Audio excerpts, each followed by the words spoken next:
What's up, guys? Maritime Spook here, and just doing a bit of a video response I've been waiting to do for a little bit.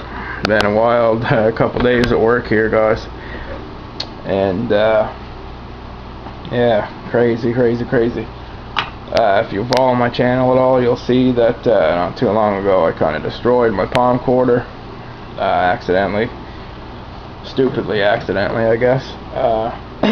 Excuse me. And before I had that happen, I was going to actually do this video here, and this is my Super 7 or Magnificent 7 video, my 7 favorite EDC knives as of right now. Terra Fanatic, a channel that I follow, and SKELTON, another awesome channel that I follow, had both done their Magnificent 7 videos, and a lot of other awesome guys did them too. I really wanted to do one. I did one that was a Super 6 EDC one.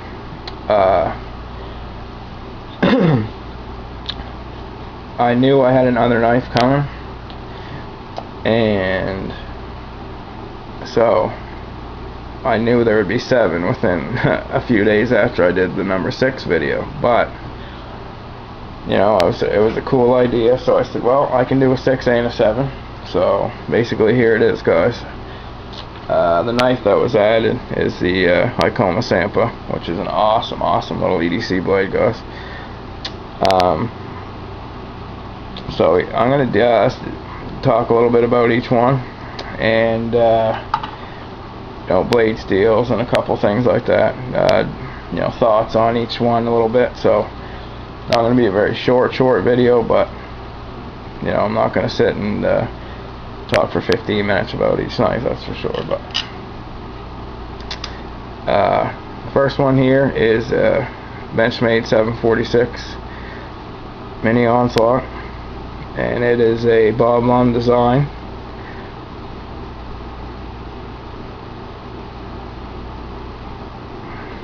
Got a cool little skull lanyard on there that I put on.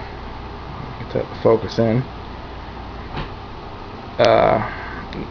This thing is just made for your hand, guys. Beauty knife. It's 154 cm steel, which is a really high quality steel in my opinion. Really good edge retention. Got a bit of a spear point or harpoon blade, spear point kind of blade going on there.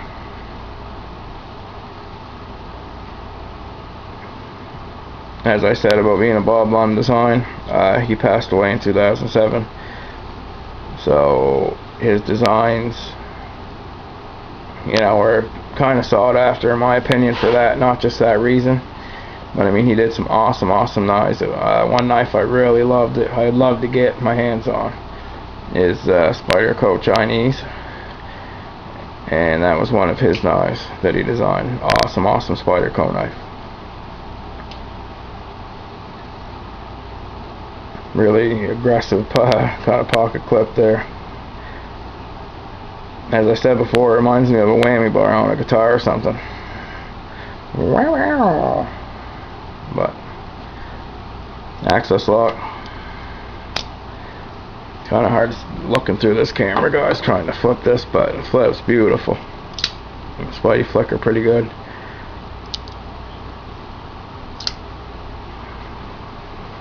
But love this thing anyway, guys. So that's the 746. You've seen this one before, guys, if you watch my channel. Rat one. Love this thing, guys. This is basically a knife that if you took it, you know, you could take it anywhere and do basically anything. I've seen a couple videos where people were batoning with them and stuff, and the lock happened to fail. But you know, as long as you're not smart, but I mean, if you really needed to baton with it, guys, you know, you could depress the lock and do it this way. But for the light batoning, I've done up a little bit of kindling wood for a fire and stuff like this with no problem. if you're trying to bang through logs and stuff like that, you know, it's bound to fail. But Aus-8 steel on this, guys. A lot of people knock it, but it holds a good edge, and it's easy to get an edge back for sure. I got the partially serrated model, but this thing's smooth as hell.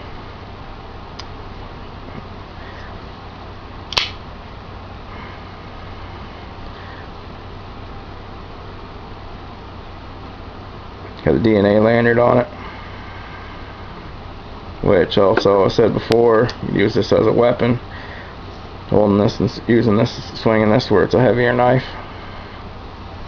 It's got rotatable pocket clips on each side, so it can go either way. Tip up left side, tip up right side, tip up left and right side both.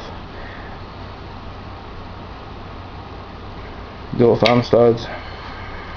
Just really love this thing, guys. Good outdoorsy kind of knife, and also a good tactical knife. You want to look at it that way. It's Gerber Swagger. A lot of people went out and bought these on my recommendation, which is really cool.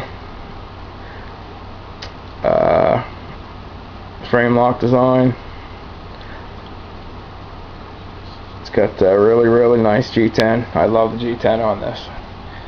Really nice textured G10 there. Just grippy enough. Got some good jimp in there. Got an inlay of the G10 in the blade. But this is probably my smoothest knife right here, guys.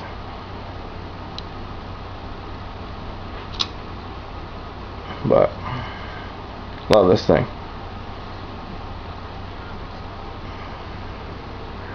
Really good lockup. This is a new camera too, guys, by the way, so I don't even know how to focus this yet, so bear with me on that. It's not a new camera, but it's a new camera I haven't used, we'll put it that way. Bird Cara 2. I've got the cheap twist tie on there for the waved version, so you can pull it out of your pocket quicker deployment. It's a lock back. And oh, sorry, one more thing, guys. The steel on this is 440A steel, which is 7CR 7CR 17 MOV, which is the same thing. And it's actually not too bad a steel, a little step down from what this one is, which is the 8CR 13 MOV steel. 9 inches overall, so it's decently, you know, it's a decent size knife. I tend to kind of, it's got a good jimp in here. Without the wave on it, I tend to sort of choke up on it. FRN handles, glass filled nylon handles.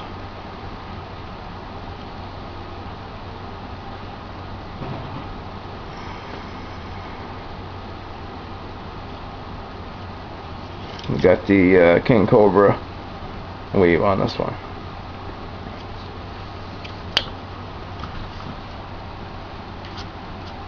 Got the CRKT Icoma Sampa. I love this thing, guys. I've been carrying it just about every day lately, and at least for a little bit. All these knives get rotated anyway, but I tend to like to carry this one. You barely know it's at all, and you don't know it's in your pocket. Actually, it's really fun to flip. That's more or less why I've been carrying it too. Is it's, you know, it's a sharp, usable knife for sure, but I mean, it's really fun to flip. So it weighs nothing. I mean, just really glad to get this. So thanks a lot, Blade Psycho. Good dude. Got the IKBS bearing system as well, and that's what makes it such an awesome flipper. Yeah, really like this, guys. I recommend this to anybody. Really sharp out of the box too as well. It's got that kind of mirror. Sharp. I haven't sharpened it at all, and I've used it to cut quite a bit of stuff, and it's still quite sharp. I'll do the 710 first. Carry this one too as well, guys. The same Ramu 710, 4-man Sabenza, small Sabenza, I guess everybody likes to call it.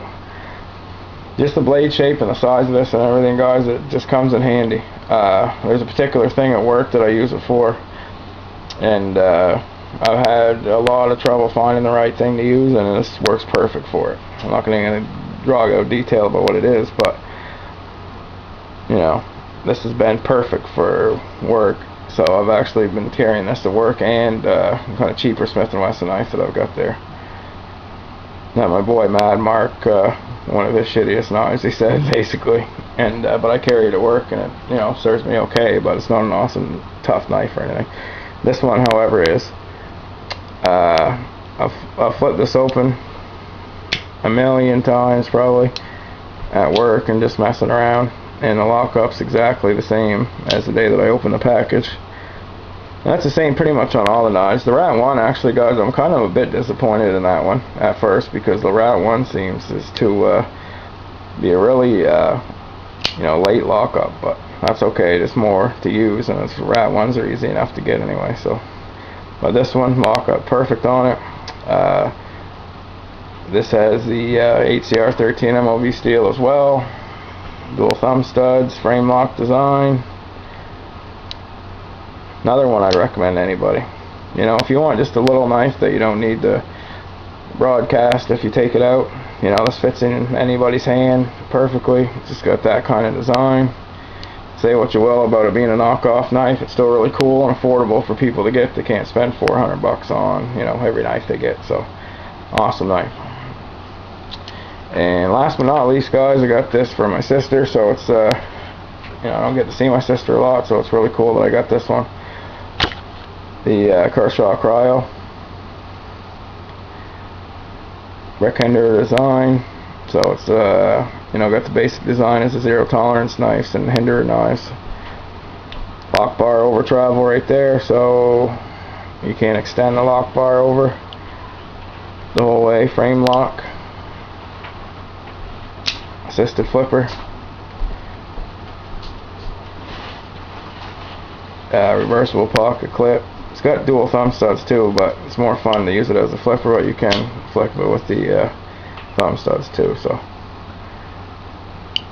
got the bullet DNA lanyard on it, and I'm going to make a couple of these up, so you guys know who you are, the couple people that are expecting one of these, so bear with me. When I have more time from work, then you'll be getting them sent out. So anyway, HCR 13 MOV on this one too, guys, and I love this knife too.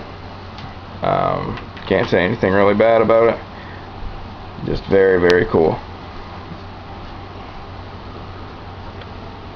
If Jim Skelton never watches this or does watch it, go get yourself one of these, man. You mentioned you wanted to get one.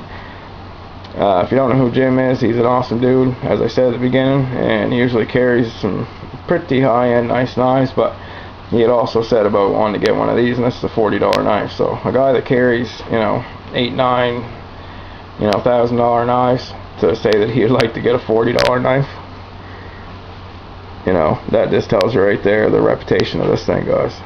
So I really love this thing. It's an awesome knife. Fun to flip too. Came wicked sharp out of the box. Very cool. Well, guys, I just really work's kind of going to be crazy in the next little bit. I just wanted to get that done and show you guys this is my Magnificent 7. Maybe magnificent to someone, or they may think it's not so magnificent, but to me it is. And I appreciate Terror Fanatic and Jim Skelton, a few of the other guys out there that did the you know, did their 7 to get inspiration to do mine. So anyway, guys, it's Maritime Spook signing out, and keep your stick on the ice. If you're Canadian, have a great Canada Day weekend. I'm going to be working my ass off, but you know, somebody's got to do it, right? Grunts can take it, right, boys? Anyway, Maritime Spook signing out.